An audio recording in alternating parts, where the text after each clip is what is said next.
Life simply means surviving since birth, or just survival.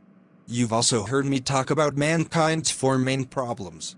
Communication, greed, which I'm talking about now, denial, which is next, and hate.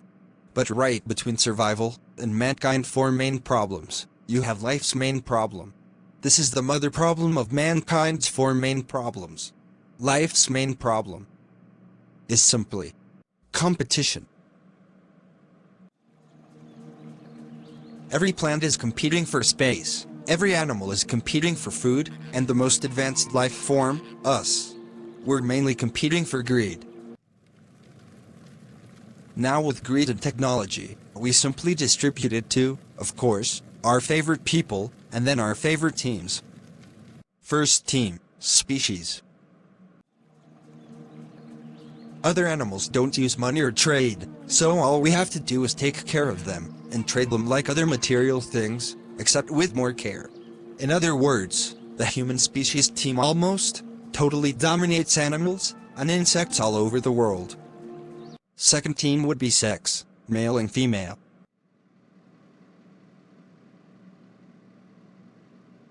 Since men are usually bigger, and traditionally are undefeated, as a team and controlling, and in some cases, dominating all aspect of civilized society.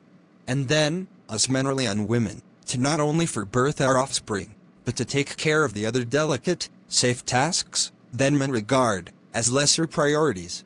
And to this day, it's still a so-called man's world. Meaning, men still dominate, at least the financial greed side. So, you're saying you dominate me? No, what I was saying was,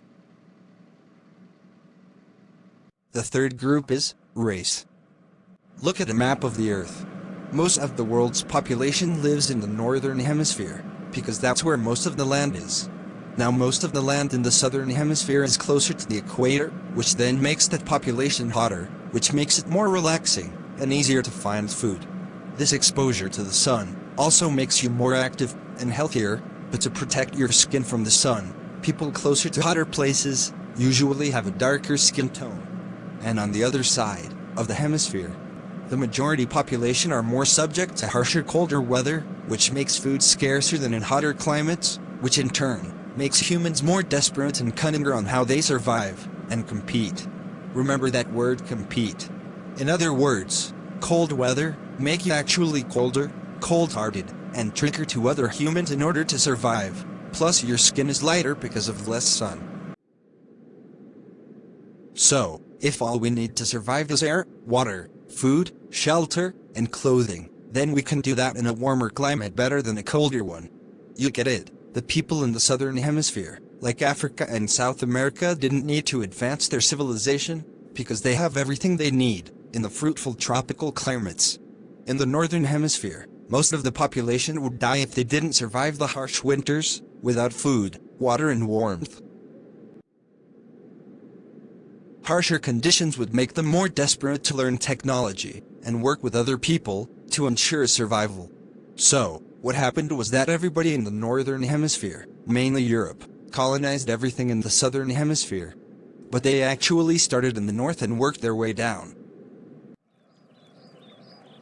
The southern hemisphere didn't need to leave their comfortable continent to acquire more materials to live.